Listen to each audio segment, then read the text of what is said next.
Why is it that when a human falls into a black hole, it is both death and eternal life?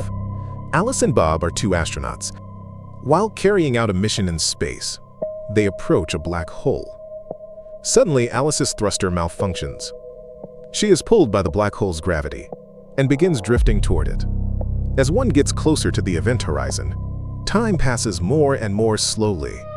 In Bob's eyes, Alice's movements become increasingly sluggish. She turns back and smiles at Bob.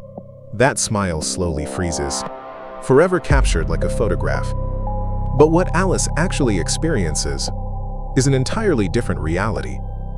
Under the influence of gravity, her speed toward the black hole increases rapidly until she is ultimately torn apart into fundamental particles by immense tidal forces, disappearing into eternal darkness.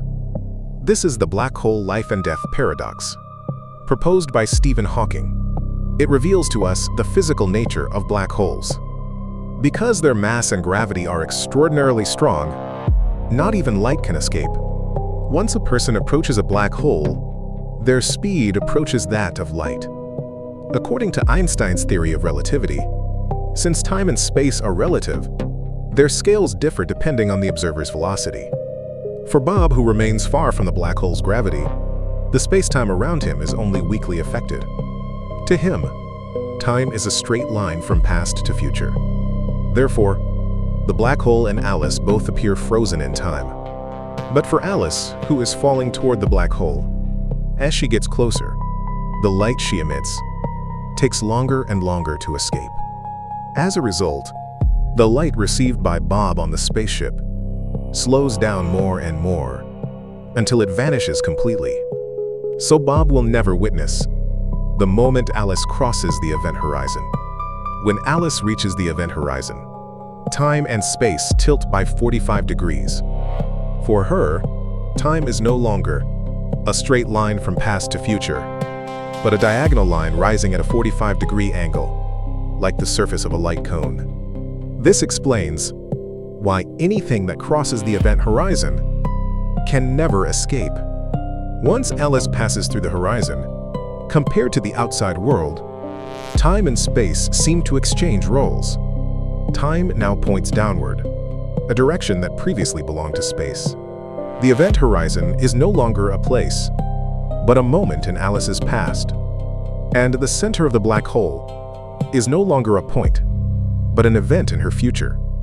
To better understand this phenomenon, let's imagine when a massive star explodes and collapses, its gravity pulls on the structure of space at the speed of light.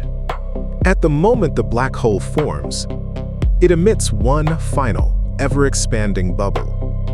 When the expanding bubble reaches a balance with the contracting space, it stops growing. This is the event horizon of the black hole. If we imagine the black hole as a light cone fixed within spacetime, and then straighten the warped spacetime, we would see time flowing from left to right. At this point, we can clearly observe that the event horizon forms a light cone. So once something crosses the horizon, it can only fall toward the center of the black hole, because that is its future. If we compress the diagram, we can see that the exterior and interior of the black hole form two distinct regions. So once Alice crosses the horizon, everything outside becomes her past, and everything that happens afterward has no further connection to this universe. Even if she sends signals outward, they will never reach their destination. Therefore, although Alice is already dead, in theory, the Alice in Bob's eyes will live forever at the black hole's event horizon.